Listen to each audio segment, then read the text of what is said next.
গল্পের শুরুতেই বাড়িতে বিয়ের তোড়জোড় চলছে। বন্ধুরা, ভিডিওটি শেষ পর্যন্ত দেখতে আমাদের চ্যানেলটি প্লিজ সাবস্ক্রাইব করুন। ভিডিওতে একটি লাইক দিয়ে পাশে থাকুন। গাঙ্গুলি বাড়ির বিয়ের সানাই মুহূর্তেই বদলে গেল মরণ কান্নায়। যে মেঘাকে বাড়ির বউ করার জন্য ইন্দ্রাণী দেবী পাগল হয়ে গিয়েছিলেন, আজ সেই মেঘাই কুসুমের গলায় ছুরি ধরে দাঁড়িয়ে। দেবলীনার প্রতিশোধ নিতেই কি মেঘাই বাড়িতে ঢুকেছিল? আর কুসুমই বা কি এমন প্রমাণ পেল যা দেখে মেঘা হিংস্র হয়ে উঠল? আয়ুষ কি পারবে কুসুমকে মৃত্যুর মুখ থেকে বাঁচাতে? টান টান উত্তেজনার এই পর্বের বিস্তারিত জানতে ভিডিওটি শেষ পর্যন্ত দেখুন। কুসুমের হাতে এসে পৌঁছায় মেঘার ডায়েরির একটি ছেঁড়া পাতা এবং কিছু পুরনো ছবি। সেখানে স্পষ্ট দেখা যায় মেঘা আসলে দেবলীনার নিজের বোন। এতদিন সে ছলে বলে কৌশলে আয়ুষের মন জয় করেছিল শুধুমাত্র এই পরিবারকে ধ্বংস করার জন্য। কুসুম এক মুহূর্ত দেরি না করে ছুটে যায় মণ্ডপে।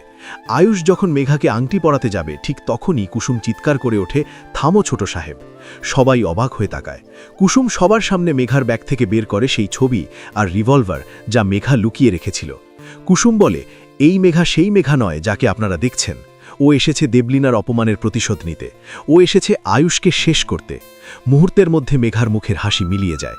সে বুঝতে পারে তার খেলা শেষ। পালানোর রাস্তা না পেয়ে সে টেবিল থেকে ফল কাটার ধারালো ছুরি তুলে নেয় এবং আচমকা কুসুমকে টেনে নিয়ে তার গলায় ছুরি ধরে।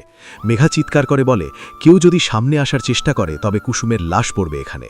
আয়ুষ পাগলের মতো চিৎকার করে, মেঘা কুসুমকে ছেড়ে দাও, তোমার যা চাই আমি দেব। কিন্তু মেঘা তখন হিংস্র। সে বলে, আমার দিদি দেবলীনাকে যেভাবে তোমরা শেষ করেছ, আজ আমি তোমাদের সবচেয়ে প্রিয় জিনিস কেড়ে নেব। এই দৃশ্য দেখে এবং নিজের ভুল বুঝতে পেরে বুকের ব্যথায় মাটিতে লুটিয়ে পড়েন ইন্দ্রাণী দেবী। পুরো বাড়ি তখন স্তম্ভিত। একদিকে মায়ের অসুস্থতা, অন্যদিকে কুসুমের গলায় মৃত্যুর স্পর্শ। আয়ুষ তখন কিং কর্তব্য বিমূঢ়। তবে গল্পের টুইস্ট এখানেই। কুসুম কিন্তু ভয় পায় না।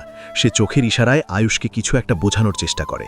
আয়ুষ কি পারবে মেঘার হাত থেকে ছুরিটা কেড়ে নিতে, নাকি ঝরে যাবে কুসুমের রক্ত?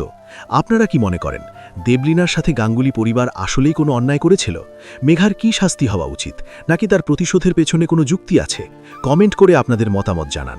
বন্ধুরা, কুসুম আর আয়ুষের জীবনের এই চরম সংকট আপনাদের কেমন লাগছে? টান টান এই উত্তেজনার পরিণতি কী হবে তা জানতে হলে আমাদের সাথেই থাকুন। ভিডিওটি ভালো লাগলে লাইক দিন এবং বাংলা সিরিয়ালের সব লেটেস্ট আপডেট পেতে চ্যানেলটি এক্ষুনি সাবস্ক্রাইব করুন।